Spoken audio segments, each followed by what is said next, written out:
Well, Graeme, welcome along to the Brewery Field. Welcome to Spennymoor town. How excited are you? Very. Yeah, it's been, like I said, obviously last week with Mask and had a lot of things going off the field with Mask, and then got the call to have a chat here, and then to now be in this position, I'm, like I said, really looking forward to it. It's a great opportunity for me. Was it an opportunity, as you said, straight away as soon as you found out there was a chance? Was it something you jumped at? Yeah, definitely. Like I know Jason, I've known of the club and how they've progressed and what the club is and in the local area, and yeah, it was weirdly, I had a couple of options come up, and I spoke to Mask. The Mask chairman said to me, with the situation at the club, you need to go look at, see if there's any opportunities for yourself. So once he gave me the green light, I spoke to people, and like I said, I had a couple of options, but this just felt right. That's really good from Mask's side, isn't it? Because obviously they're going through the mill a little bit there, and you've been at the forefront of that. But for them to encourage you to go and get on with your career. Yeah, I had a conversation with the chairman, and it was about the club and what we were trying to do and achieve, and it's just a bad situation really. And then a couple of jobs came up before this one, and he messaged me and said, you need to put your name in for these jobs, Graeme, which is, like I said, for him to say that, it was sort of like giving me an understanding where the club probably were at the time. So I did, and then I got a call on this one, and like I said, it was a job what I knew about, and I thought the opportunity was too hard to turn down. What excites you most about the challenge here at the Brewery Field? I just think like the basis of the club, how the club is, the stature of the club, and then the players, what we've got at this club, and they want to progress, they want to move up the league and try and challenge again and try and get it promotion, and so for me that's like music to my ears. That's what I want to do. You want to challenge yourself, you want to come in and you want to progress, and that's what I want to do, and this club seems hopefully be the right club for it.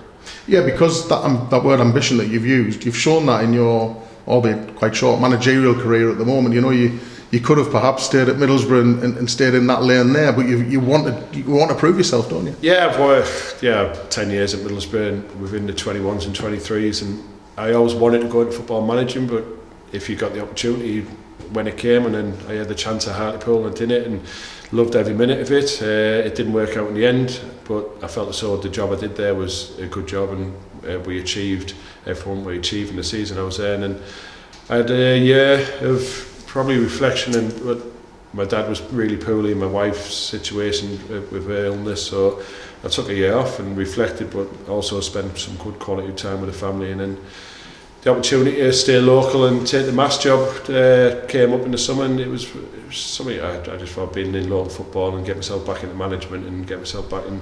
I knew it was a challenging job. I felt as though we were just building something.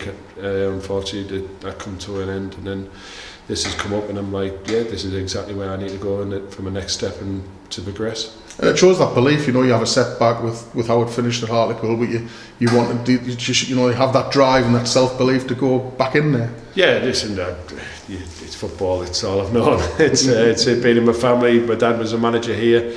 That's all I've ever known and all I've wanted to be in. And yeah, it's stressful at times and it's frustrating at times, and the situation what's gone on the last month with Mask, it's hard at times, really is. But you keep moving forward, and an opportunity like this is probably giving me that spark again to really want to push on again.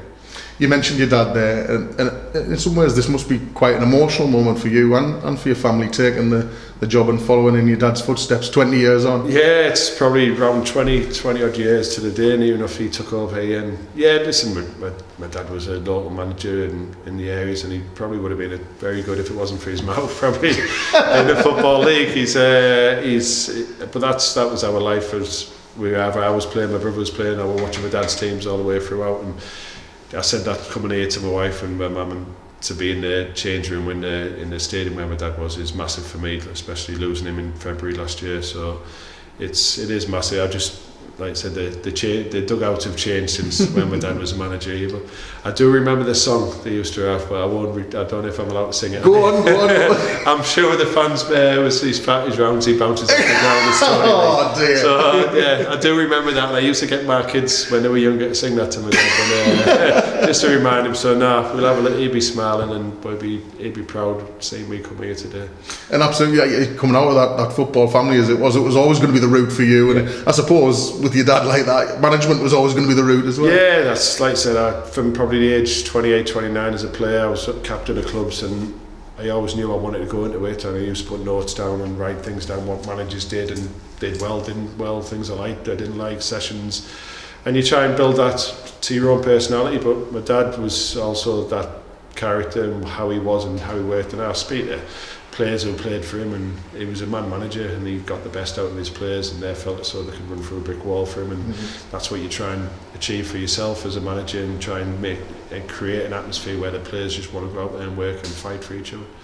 What kind of manager is Graeme Lee then? I've worked under some really good bosses in the past, and taking maybe bits of every one of those into your style. You try and do it in your own personality.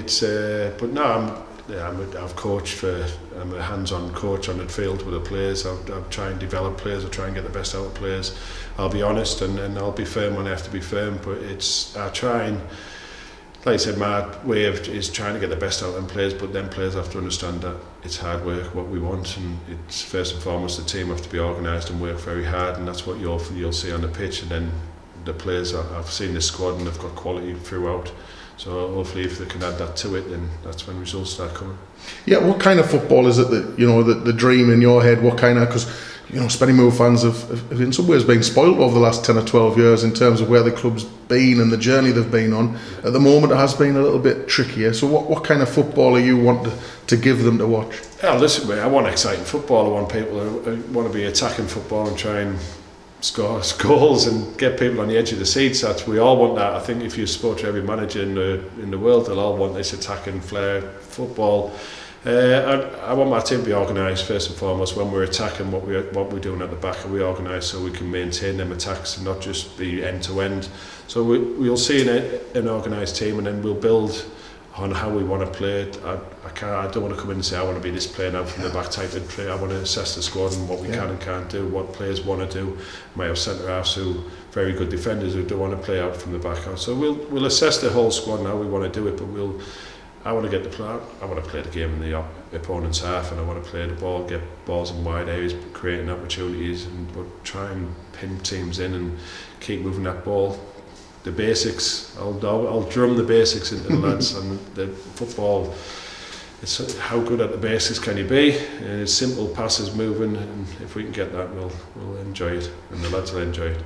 I know you won't have had too much time to study the squad and see it. You'll see it training this week, but obviously there's some established players and established characters in there, and that's going to help, isn't it, having that senior spine? Yeah, it's massive. Like I say, you've known of the club, how they've progressed and how they've done well, and been in these leagues for many years now, and a lot of that is the nucleus of the squad and these players. So I'm looking forward to coming in and speaking to them and sitting down with them, and then seeing what I can give them and what they can give me going forward.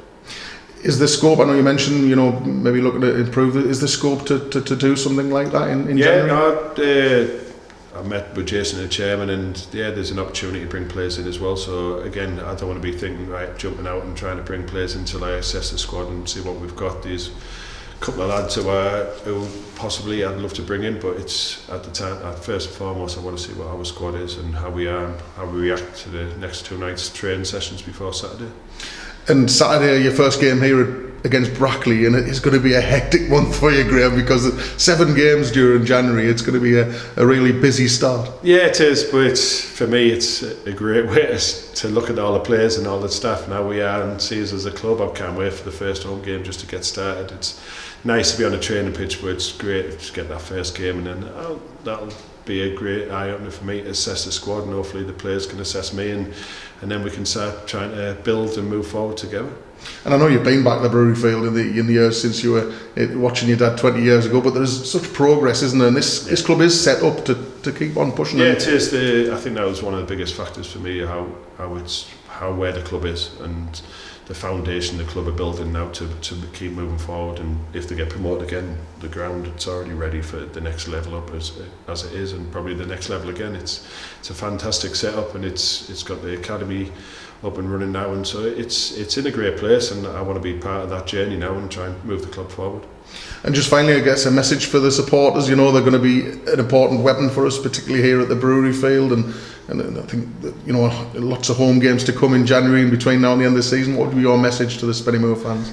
Just come enjoy the football and get behind the lads. I'll be giving everything we can, and other players will be. And together, if you want to have a chat with me on the touchline after the games, I'll be there. I'll be in the clubhouse, and we want to build this community together. And the fan base is massive to that. And if we can do that, and I'll do what I can to make sure you're happy watching the team on a Saturday.